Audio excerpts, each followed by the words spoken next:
Hello అండి. రసం తయారీ విధానం రైస్లోకి సూపర్గా ఉంటాయి.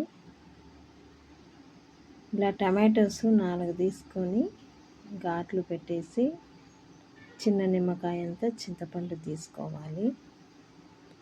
ఇవి కొన్ని వాటర్ వేసి ఉడకబెట్టి తర్వాత ఇలా పక్కకు తీసేసి ఒక పాత్రలోకి ఇలా స్కిన్ అంతా తీసేయాలి. స్కిన్ అంతా తీసేసిన తర్వాత గంటె తీసుకొని స్మాష్ చేయాలి. పూర్తిగా చల్లారిన తర్వాత చేత్తో బాగా ప్యూరీ వచ్చే వరకు బాగా కలుపుకోవాలి. తర్వాత చింతపండు నీళ్ళు కూడా మనం ఉడికించి పక్కనుంచిన చింతపండు వాటర్లో వేసాం కదా, అది చల్లారనిచ్చి బాగా కలుపుకోవాలి. తర్వాత ఈ చింతపండు ప్యూరీలో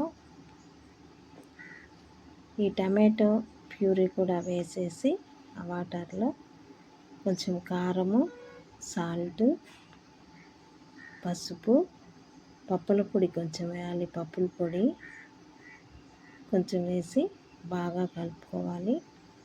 పులుపు చూసుకొని వాటర్ వేసుకోండి, మీకు తగినంత. సాల్ట్ కూడా చూసుకోండి, కారము మీ టేస్ట్ తగినంత చూసి వేసుకోండి. ఇలా వేసిన తర్వాత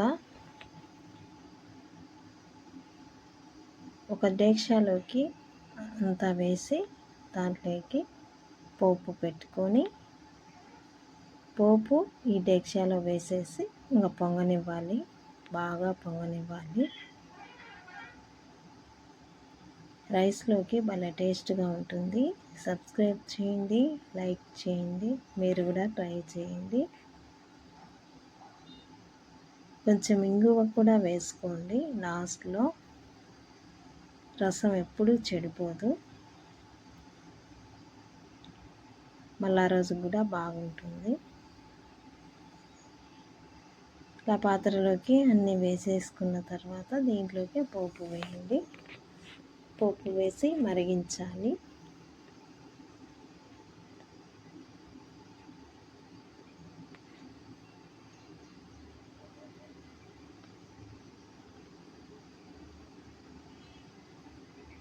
తప్పక ట్రై చేయండి మీరు కూడా.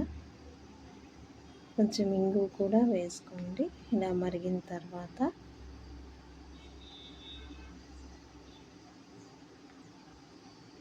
కొంచెం పచ్చి కరివేపాకు, కొత్తిమీర వేసుకోవాలి. సన్నగా కట్ చేసి పెట్టుకోండి. కొత్తిమీర వేసి ఇంకా కొద్దిసేపు మరగనివ్వాలి. అంతేనండి, రసం రెడీ అయిపోయింది. మీరు కూడా ట్రై చేయండి. తప్పక సబ్స్క్రైబ్ చేయండి, లైక్ చేయండి, షేర్ చేయండి. మరిన్ని వీడియోలు కూడా మీకు వస్తాయి.